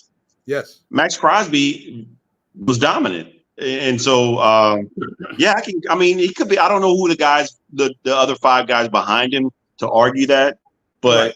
I could see him being 10. I wouldn't give him any higher than that, but 14.5 sacks is 14.5 sacks. Right. It's impact. To me, it's impact, right? It's got to be about impact. And and what you're doing is you're looking forward to see what kind of impact this guy will have. Now, of course, there's no rookies. I don't think. I haven't looked at the whole list. There's going to be some rookies in there. Maybe they're projecting Caleb Williams to be in the top. We're going to find out. We're going to take this. We're going to have a little fun with this as we go, because we'll be doing this during the season. And the things that are messed up, we're going to be all over. The things they were right on will be all over too. So very interesting. So let's talk about a little bit of the news, the NFL news, to finish up here. Nick Foles, quarterback of the Eagles in the Super Bowl, retires, Jim. I mean, James, you look at something like this, and this is like a once-in-a-lifetime thing happens, right? I mean, you sub in for the quarterback that's supposed to be the franchise quarterback, and you go in there, and all of a sudden you go on this run, and it's happened before, and you win the Super Bowl against one of the greatest teams in football history, one of the greatest franchises, the New England Patriots. So good for him, right? I mean, he's not a great quarterback, but I mean, just that memory alone, that accomplishment, got to be something else, man. He had a moment just like we mentioned. You and I talked about Jeff Hostetler. That's what you expect for a second string quarterback. You want a guy. I mean, they had a great run. We can even look at the moment that Frank Reich had one game where he played for Buffalo and beat that comeback against Houston back in 92, 93, whatever season that was. You just want that moment. I mean, that's never gonna go away for him. And he won a Super Bowl. Right. He retired. I mean, the rest of his career was just, you could say, was pretty, I would say, dare I say mediocre. Yeah, that's good. Yeah. I mean, he had his run, and that's I'm impressed with that, and that's pretty much it. And you never can take that away from him. I mean, all the great players that won Super Bowls, and he'll never be in the Hall of Fame. He's never going to be there. He's never going to, but he'll have that one, and he made that catch in the Super Bowl too, right? So I mean, he's going to have that one moment that players, great quarterbacks, never got. The Jim Kellys, the Fran Tarkins, right? I mean, it's crazy, right? It's crazy that stuff like that happens, but he'll have that moment where he can look at Doug Williams. Yeah. Doug Williams. There you go. I mean, what was Doug Williams outside of the Super Bowl? He was okay. He was okay, right? Yeah, just okay. Yeah. Yep. I mean, you're 100% right. Let's see. What else we got here? DK Metcalf during practice decides that he gets mad at the defensive back and starts swinging his helmet. That's your own teammate. I mean, I know. I'm glad Seattle won the game. I mean, I wish the Seahawks nothing, but man, as a head coach, you got to get that under control right away. I mean, you got to do something about that. You can't let your own team swing helmets at each other on the practice field. He hit a guy that was trying to break it up. He's the one that got hit in the head with the helmet, right? The guy goes in there, tries to break it up, he gets hit in the head. I mean, that's just ridiculous. It's ridiculous. That's pretty bad. I mean, I don't know what to say. I know things get tense, but to take your helmet off and swing it at a guy, and that means you don't have any emotional intelligence, because some guy, he's probably keeping you in check, or maybe you're not getting the ball. But take your frustrations out on the other team, not your teammate, like you said. Yeah, and I mean, that just shows undisciplined. And DK Metcalf, I mean, he's coming up. He's up in the ears now. James, is he frustrated with the whole Seattle scene? I mean, does he want to get the hell out of there? I mean, he's not going to have much more of a chance. He's getting up there. I mean, Geno Smith had one good year. Last year was a bit of a down year. And maybe he sees the writing on the wall, like this is not good. The head coach is gone. The offensive coordinator Walden is in Chicago now, so maybe it's time for me to go, and a change of scenery might be great for me. I can go get it with a team he thinks is probably going to win. Yeah, I would think so. I think, the playing with the whole team, whether you win or lose for their whole career, has kind of gone out the window, right? I mean, there are some players that still do that no matter what, they're very few, but they'll stay with their team as long as their team compensates them fairly because they like living where they are. They like being part of the team. But today, that's very few and far in between, James. So I agree with you. I think DK Metcalf, if the Seattle Seahawks don't do nothing in the next couple of years, or maybe this year, he's looking to get out of there. I think that's going to happen. So, anyway, folks, thanks for joining us. We love all your comments, your views. The Big Football Show is up and running again. We'll be back at you next week with the second game of the preseason, and we'll see if anything develops more. We'll analyze the games. During the year, we do our picks. Right, we actually have a competition, and everybody gets invited. Even the viewers tell us their picks, and we kind of keep track of them too. So it's a good time. It's a great show. Stay with us all year, and we'll see you next Sunday. Tomorrow, I'll be up with the sports updates. You'll see Glovefish. You'll see a lot of shows. Just stick with the Roku channel. Right, that's all I can tell you. Sports 24/7. Have a great one, folks. Thanks for tuning in.